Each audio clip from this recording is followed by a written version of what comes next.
យើងមានការថតរូបមួយទៀតនៅយប់នេះ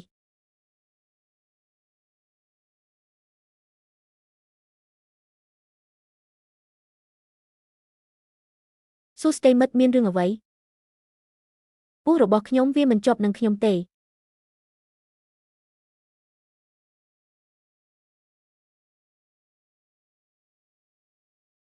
បងប្រុសខ្ញុំគិតថាអ្នកជាមនុស្សស្រីម្នាក់នោះកុំបារម្ភអីទោះបីជាជំងឺរបស់ខ្ញុំបានធូរស្រាលក៏ដោយខ្ញុំនៅតែចង់នៅជាមួយអ្នកបំផុតនោះជារឿងល្អ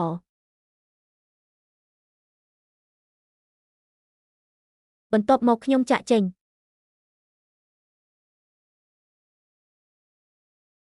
ខ្ញុំពិតជាចេញទៅឥឡូវហើយទៅចុះគុំទៅណាប្រញាប់ឡើងហើយទៅលាហើយអ្នក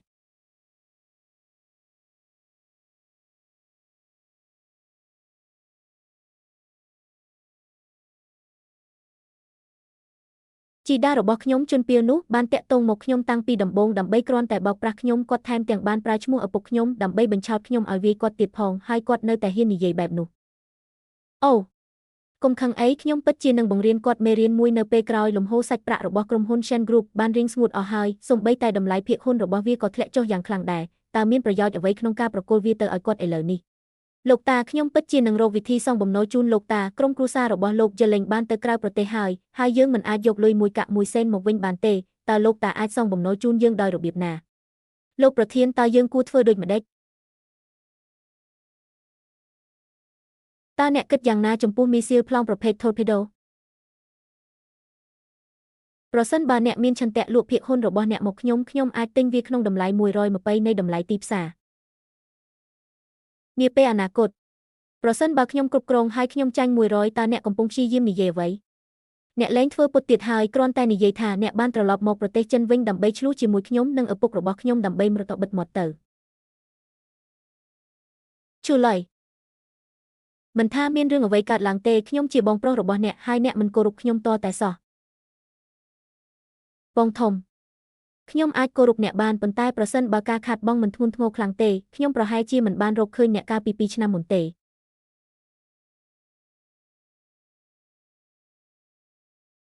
លោកជាងខ្ញុំយល់ព្រមតាមសំណើរបស់អ្នកក្នុងការលក់ភាគហ៊ុនទៅឲ្យអ្នកខ្ញុំក៏យល់ព្រមលក់វាដែរអ្នកមិនត្រូវបានអនុញ្ញាតឲ្យលក់វាទេអ្នកមិនត្រូវបានអនុញ្ញាតឲ្យលក់វាទេអ្នកគ្រាន់តែជាសម្រាមតើអ្វីទៅដែលផ្ដល់សិទ្ធិឲ្យអ្នកក្នុងការផ្ដល់បញ្ជាខ្ញុំជាខ្ញុំដែលខ្ញុំជាបិទមាត់ទៅទោះបីជាគ្មានពូរបស់ខ្ញុំក៏ដោយខ្ញុំនៅតែហ៊ានធ្វើវាគ្រប់គ្រាន់ហើយពួកគេទាំងអស់ត្រូវបានដុតបំផ្លាញ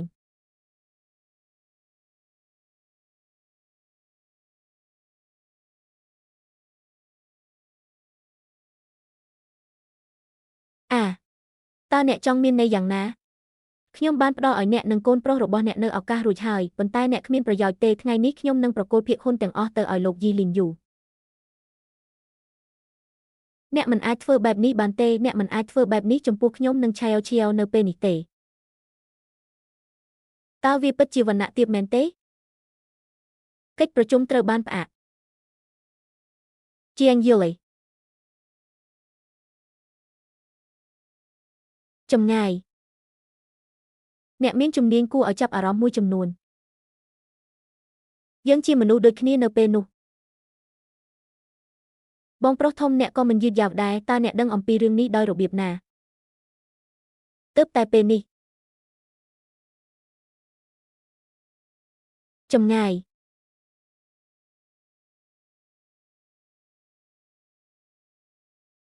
លោកប្រធានសុនលោកប្រធានសុនលោកប្រធានសុនតើលោកពិតជាបានធ្វើបាបលោកអគ្គនាយកយ៉េងមែនទេតើខ្ញុំហ៊ានកុហកអ្នកបែបនេះទេប្រសិនបើពួកគេមិនទទួលបានអត្ថប្រយោជន៍ពីវាខ្ញុំកំពុងសម្លឹងមើលគាត់សូមចេញពីផ្លូវទៅតើវាអាចធ្វើអ្វីបានខ្ញុំខ្ចាត់ខ្ចាយគ្មានអ្វីចម្លែកទេដែលបុរសខ្ពង់ខ្ពស់រូបនេះមានជីវិតបែបនេះនៅបរទេសអស្ចារ្យមែនបាច់ចាប់ពីថ្ងៃនេះទៅខ្ញុំគ្មានកូនប្រុសឈ្មោះអ្នកទៀតទេហើយខ្ញុំក៏មិនឲ្យទ្រព្យសម្បត្តិរបស់ខ្ញុំមួយកាក់មួយសេនដល់អ្នកដែរលោកឆេនតើលោកអាចពន្យល់ពីឧបត្តិហេតុវីដេអូនេះបានទេពន្យល់អ្វីវង្វេងផ្លូវទៅ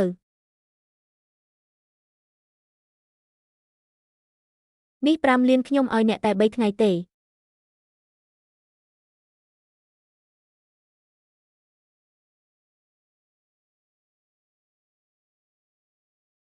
អីយ៉ា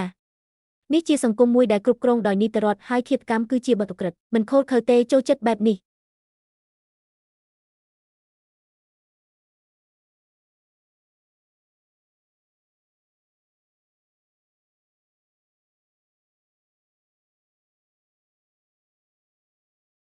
ខ្យល់ពេលល្ងាចកូនប្រុសរបស់យើងជាងយូលីក៏បានមកជួបអ្នកដែរពេលអ្នកទទួលមរណភាពខ្ញុំស្អប់គាត់ខ្ញុំនឹងបញ្ជូនគាត់ចូលប៉ុន្តែអ្នកតែងតែមករកខ្ញុំក្នុងសុបិនដើម្បីបន្ទោសខ្ញុំជំពាក់គាត់ខ្ញុំនឹងប្រគល់វាទៅគាត់វិញ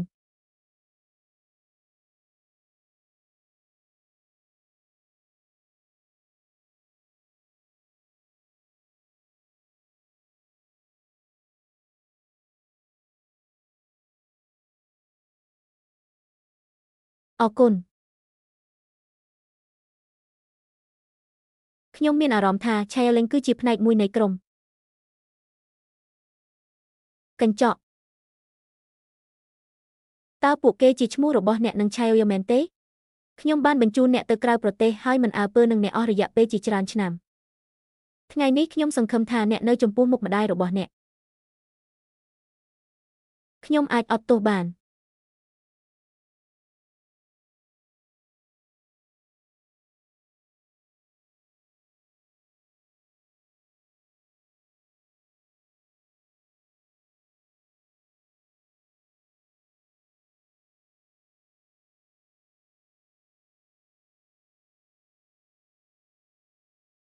បាច់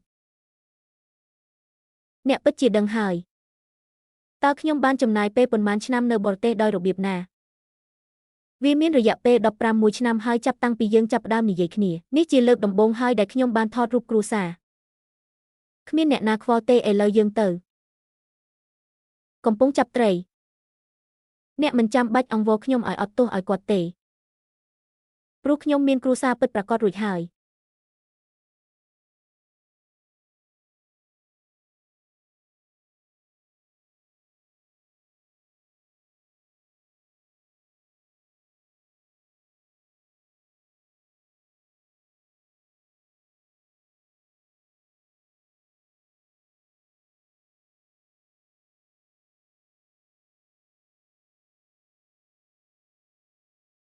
ខ្ញុំខ្លាចណាស់ខ្ញុំពិតជាមិនដឹងថានឹងមានអ្វីកើតឡើងក្នុងជីវិតរបស់ខ្ញុំទេតើនៅតែអាចទទួលបានការអភ័យទោសពីយឡយដែរឬទេ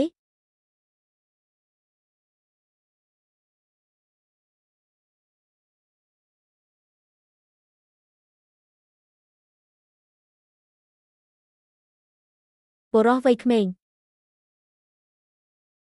អ្នកកំពុងមានអារម្មណ៍មិនល្អសួនશែនមឺដើមឈើស៊ីហេងឡិនអ្នកណាប្រាប់អ្នករឿងនោះគ្មានចារកម្មទេតែងតែរំកិលដំបូលវាមានក្លិនអាល់កុលតើអ្នកចង់បានខ្លះទេផឹកស្រា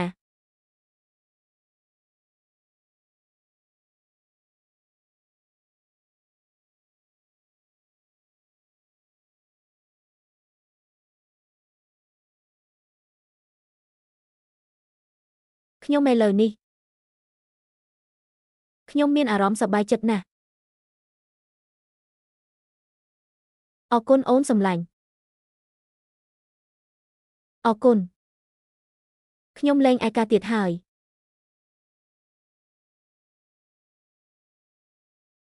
តើអ្នកដឹងទេថាអ្នកកំពុងគិតអ្វីនៅពេលនេះតើវាមើលទៅដូចអ្វីដូចជាឆ្កែធំមួយក្បាលដែលបានយកស្លឹកខ្ទឹមចិនមកឲ្យខ្ញុំរួចរុញខ្សែចុងវាចូលក្នុងដៃខ្ញុំ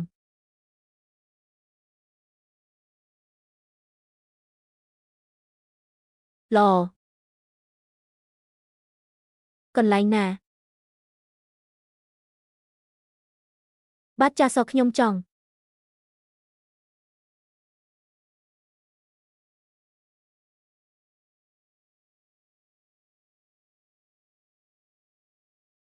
អ្នកហាក់ដូចជាត្រជាក់នៅលើសម្បកក្រៅប៉ុន្តែតាមពិតអ្នកមិនមែនជាមនុស្សដែលស្អិតជាប់គ្នាទេ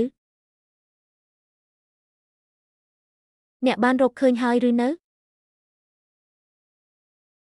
អូយវាហាក់ដូចជាយើងជាគូស្រករដែលបង្កើតឡើងនៅស្ថានសួគ៌ដែលត្រូវកំណត់ឲ្យប្រឈមមុខនឹងជំងឺរបស់គ្នាទៅវិញទៅមកត្រឹមត្រូវ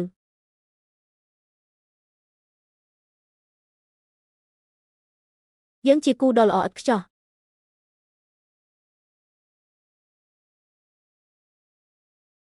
មានស្ពានមួយខ្ញុំចង់បានពួកគេទាំងអស់តើអ្នកនៅតែច្រណែននឹងក្មួយប្រុសរបស់អ្នកមែនទេ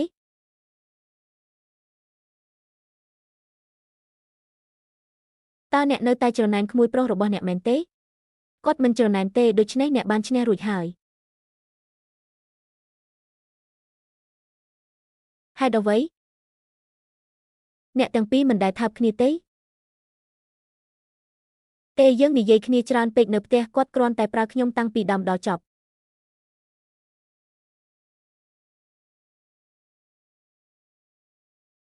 ជ័យជំនះឥតឈប់ឈរអ្នកបានលើកវាឡើងមុនគេនិយាយឲ្យត្រង់ទៅតើវាមិនគួរឲ្យពេញចិត្តយ៉ាងខ្លាំងសម្រាប់ក្មួយប្រុសរបស់អ្នកទេដែលអតីតមិត្តស្រីរបស់គាត់ក្លាយជាមិត្តស្រីរបស់គាត់វាពិតជារំភើបមិនគួរឲ្យជឿគួរឲ្យរំភើបមិនគួរឲ្យជឿហើយវាពិតជាពិសេសណាស់អូ